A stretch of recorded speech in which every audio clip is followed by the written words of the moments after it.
Hello everyone, my name is Saqib Ansari and I'm a cybersecurity practitioner. I'm having 13 years plus of experience in this industry. For more information, you can check my LinkedIn profile. Today we are going to discuss on SEBI CSCRF, which is SEBI Cybersecurity and Cyber Resilience Framework. अपने में से बहुत लोगों ने SEBI CSCRF के बारे में सुना होगा, which is release by SEBI last year in the month of अगस्त। और सारे ही रजिस्टर्ड आरीज जो सेबी के अंडर फॉल करते हैं उनको ये 1 जनवरी से एप्लीकेबल हो गया है और उनको कंप्लाई करना है इस फ्रेमवर्क से टिल 31 मार्च। सेबी ने जो सर्कुलर निकाला है CSCRF, ये 205 पेजेस का एक बुकलेट है जो आप समझ सकते हो एक बाइबल है जिसको आपको रिलीजियसली फॉलो करना है, राइट। इसमें हर एक चीज़ बहुत डिटेल में है, राइट।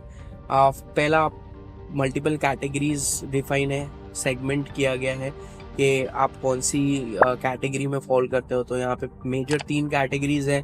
एक सबसे पहला मैं बोलूँ तो क्वालिफाइड आरीज, mid segment and small segment.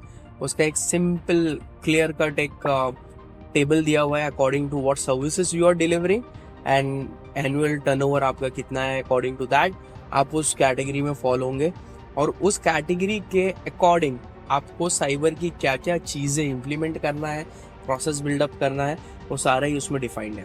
अच्छा, ये सर्कुलर बहुत ही डिफाइंड है, ठीक है, बट लैंग्वेज जो है ये थोड़ी सी ट्रिकी है, थोड़ी सी टेक्निकल सैवी, कुछ जार्गन्स यूज़ हुए हैं इसमें, जिसकी वजह से एक नॉर्मल नॉन IT पर्सन को अंडरस्टैंड करना थोड़ा डिफिकल्ट है। अदरवाइज जिसको साइबर का नॉलेज है, थोड़ा IT का knowledge, he can easily understand this. Okay, so challenge कहाँ है? चैलेंज क्वालिफाइड आईरीज में बहुत कम है, मैंने देखा, बिकॉज उनके पास साइबर का इंफ्रा ऑलरेडी है। उनको कुछ चीज़ें इन्हांस करनी है, कुछ ड्रैग डाउन करना है, कुछ टेलरिंग करनी है, अदरवाइज कंप्लाइंट हो जाएंगे। चैलेंज है मिड सेगमेंट और स्मॉल सेगमेंट में, mid size and small size में। मिड साइज आरीज और स्मॉल साइज आरी अब तक के साइबर के लिए प्रिपेयर नहीं थे। मैं पिछले 3 महीने में 50 से ज़्यादा NBFCs को मिल चुका हूँ जिनका मेजर प्रॉब्लम यही है, उनको समझ नहीं आ रहा है कि कहाँ से स्टार्ट किया जाए। Because after releasing this circular, every cyber security solution company have started pitching their solution to these NBFCs। और मुझे बहुत ही ज़्यादा मतलब हंसी आती है जब सॉक के OEMs आके ऐसे NBFCs को कोट करते हैं जहाँ पे अभी इंफ्रा ही डेवलप नहीं है।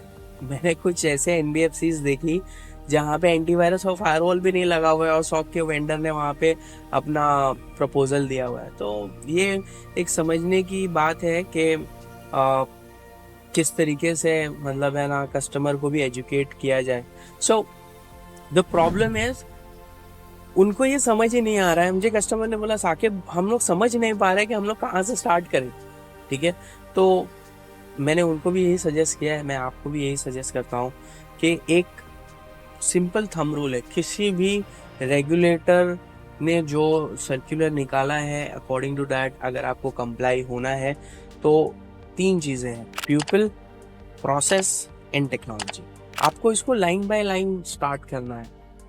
हम लोग गलती कहाँ करते हैं? डायरेक्टली टेक्नोलॉजी वाले पार्ट पे जाते हैं, जहाँ पे सोल्यूशन वेंडर ने कोट किया, हमने खरीद लिया, उसने इम्प्लीमेंट किया और ही रन अवे। नहीं, पहले आपको पीपल पे काम करना है। तो पीपल मतलब आपको इंटरनली अकॉर्डिंग टू CSCRF एक स्टीयरिंग कमेटी बनाना है जो स्पेसिफिकली CSCRF पे काम करेगी।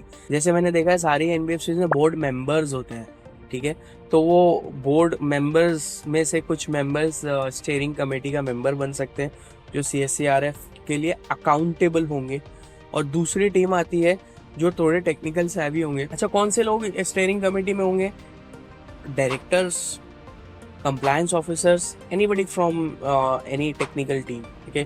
तो ये 3 मिलके एक स्टीयरिंग कमेटी बना सकते हैं। उसके बाद नंबर आता है साइबर सिक्योरिटी टीम का। अगर आपके पास इंटरनली ऐसे बंदे हैं जो साइबर की नॉलेज रखते हैं तो उनको आप नॉमिनेट करिए, उनको ये सर्कुलर पढ़ाइए, then only they can help the organisation to get comply.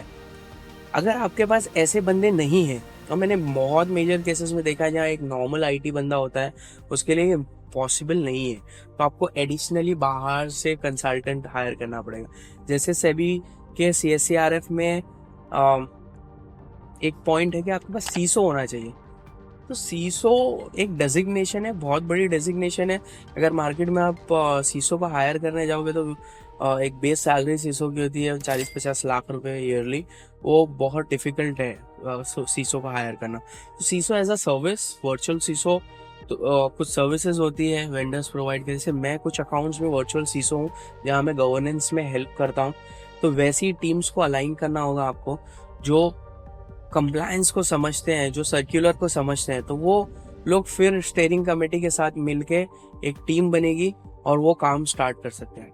दूसरा आता है प्रोसेस यानी कि गवर्नेंस। आपको चीज़ों को इम्प्लीमेंट करने से, इवैल्यूएट करने से पहले उसको डॉक्यूमेंट करना पड़ेगा। तो जैसे बेसिक एक मैं एग्जांपल देता हूँ आपको, साइबर सिक्योरिटी पॉलिसी हैंडबुक बनाना पड़ेगा CSCRF का, जिसमें आप हर चीज़ मेंशन करोगे, ईच थिंग इन डिटेल, आपके ऑर्गेनाइजेशन में क्या है क्या नहीं है, कौन लोग स्टीयरिंग कमेटी में है, इंसिडेंट रिस्पॉन्स प्लान क्या बोलता है आपका, कभी कोई डिजास्टर सिचुएशन आ जाती है तो तब आपको किस तरीके से एक्ट करना है। एक 20-25 पेज का एक डॉक्यूमेंट बनेगा which is called cyber security policy handbook.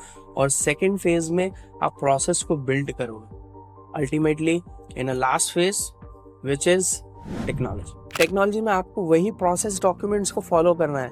जो प्रोसेस आपने बनाया है उसमें रिकमेंडेशंस निकलेंगे, आप सोल्यूशन लिस्ट आउट करोगे कि मुझे एंटीवायरस लगाना है, फायरवॉल लगाना है, ईमेल सिक्योरिटी के लिए, फिशिंग सिमुलेशन के लिए, साइबर सिक्योरिटी अवेयरनेस ट्रेनिंग्स के लिए, डार्क वेब मॉनिटरिंग के लिए, ब्रांड रेपुटेशन के लिए आप लिस्ट डाउन करोगे। And according to our budget एक रोड मैप प्लान करोगे जो आप लास्ट में टेक्नोलॉजी वाले पार्ट में उसको वेंडर्स को इनवाइट करोगे, उनका सोल्यूशंस देखोगे, उसका बजटिंग, कॉस्टिंग, ROI आप चेक करके उस सोल्यूशंस को इम्प्लीमेंट करोगे। यहाँ तक की जर्नी नहीं पूरी होती, इसके बाद भी आपको बहुत सारी चीज़ें हैं जो ईयरली बेसिस पे आपको करनी है। जैसे सेबी ने बोला है कि आपको मॉनिटरिंग करनी है, यानी SOC जो मैंने पहले बताया, SOC is a security operation centre. अब जब सारे सोल्यूशंस लगा दिए उसके बीच में एक सोल्यूशन बैठेगा जो सारे ही सोल्यूशन को मॉनिटर करेगा, अलर्ट्स आएंगे, 24/7 आपका टीम बैठेगा, वो उसको देखेगा। तो ये सारी चीज़ें 1 by 1 होगी, ठीक है। So rather than just searching a vendor for the solution, आप स्टार्ट करिए journey by making a team, process and technology. I think ये यहाँ तक के जो मैंने अभी डिफाइन किया, इससे आपको एटलीस्ट किक स्टार्ट करना, अपनी जर्नी को किक स्टार्ट करने में बहुत हेल्प मिलेगी। हम लोग भी बहुत सारे अकाउंट्स में, NBFCs में एज अ वर्चुअल सीसो और are all in one services where we help our customers from start to end. Like मैंने ऐसी ऑर्गेनाइजेशंस के लिए भी काम किया है जहाँ पे सिर्फ 5 और 10 लैपटॉप्स थे, दे डोंट हैव एनीथिंग, कुछ भी नहीं था। 2-3 एप्लीकेशंस थी उनकी जो पब्लिकली होस्टेड थे, म्यूचुअल फंड कंपनी थी, उनके जो डिस्ट्रीब्यूटर्स थे उनको बाहर से एक्सेस करते थे, that's it. O365 for email and collaboration apps they are using. But within 3 months हम लोगों ने उस अकाउंट को इतना मैच्योर कर दिया। Last year when SEBI come and start inspection, they ask few questions and they have seen the preparation what we have did for our customer. Ultimately उन्होंने कोई रिमार्क नहीं दिया ऑन साइबर। तो इसी तरीके से बहुत सारे अकाउंट्स में हम लोगों ने काम किया है और उनको कंप्लाई किया है।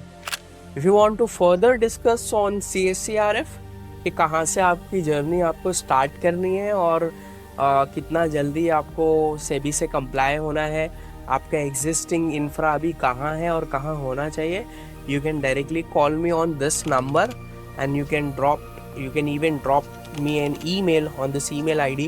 I can come in person, I can come to Google Meet, or virtually we can meet and we can discuss this in detail. Okay, so I think this video will help you out at least to start your journey. Okay, thank you. Thank you for watching this.